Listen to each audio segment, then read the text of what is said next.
Good morning, dear students. Today, in Environmental Studies Part 2, we are going to learn chapter number 9, Settled Life and Urban Civilization. In this lesson, we are going to learn how man started using metals, pots made on the potter's wheel, trade and transport, rise of cities and scraped and social organization in the ancient cities. Museums in Europe had large collections of prehistoric artifacts and antique objects. Artifacts means objects which were made by human beings, and antique means an object that has high value and high quality and which has history too. So, museums in Europe had large collections of prehistoric artifacts and antique objects. A scholar named Christian Thompson introduced a method of classifying them. It is called the three-age system. Thompson classified the objects into three groups. They are stone tools, that is Stone Age, then copper tools and other copper articles, that is Copper Age, and iron tools and other iron articles, that is Iron Age. Thompson established this with the help of evidence that stone tools were the earliest. The period of copper tools and articles was next. It was followed by the period of iron tools and articles. Accordingly, the three periods were named the Stone Age, Copper Age, and Iron Age respectively. This gave rise to the belief that copper was the first metal to come into use. Actually, gold was the first metal to be used. Gold is a soft metal, so it could not be used for making tools and implements. Humans then discovered another metal which could be used for these purposes. That metal was copper. The period when copper came into use is known as the Copper Age. The Copper Age was the age of many new inventions and rapid changes. The invention of the wheel is the most important among them. It is generally agreed that the wheel was first used by potters. Its use in carts and chariots probably began a little later. To make it easy to turn the pot while shaping it, a rotating plank was probably used at first. It is possible that the potter's wheel originated in the efforts to modify the rotating plank.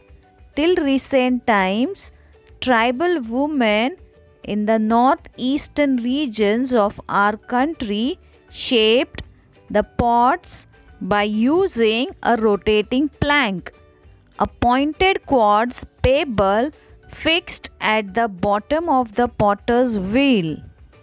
This pebble is known as a pivot.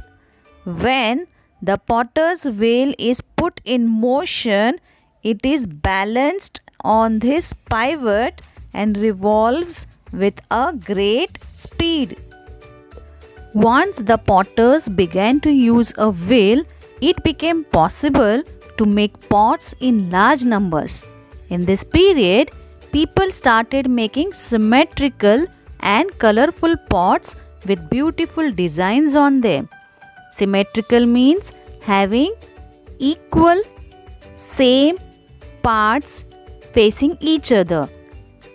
Potters and other craftsmen began to live close to each other in the village settlement so as to manage their work more easily. Other craftsmen like blacksmith, carpenters, and many more To make their work more easily, they began to live close to each other.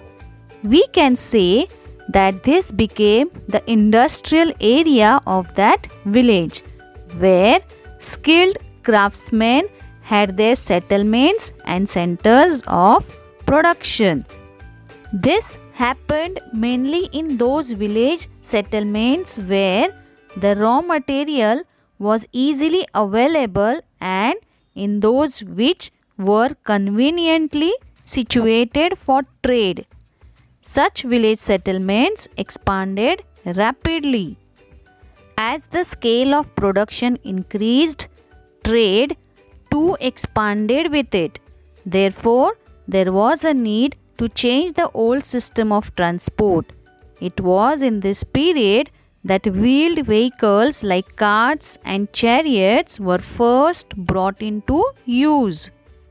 Long distance trade, rapid transport of goods, and centers of large scale production are factors that brought together people engaged in different types of work. It became necessary to keep permanent records of the expanding trade and growing production.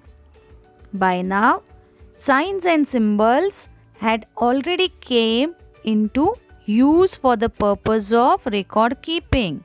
Broken pieces of clay pots, that is called potsherds, with such signs have been found in large numbers during excavations. The increase in trade and production and the growth in the volume of records to be kept resulted in much modification and improvement in the signs and symbols used for these purposes. It means to know the growth of trade and production, modified or improved signs and symbols were used. In this way, each culture developed its own script. It is true that rise in trade had been the major factor that contributed to the emergence and development of cities. However, the culture of those cities had its roots in the culture of village settlements of the New Stone Age. The faith system rooted in the agricultural way of life continued in the urban way of life too.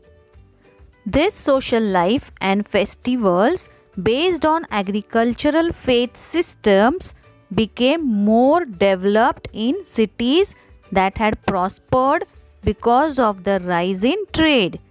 Grand temples were built in many cities. Chiefs of those temples became chief administrators of those cities.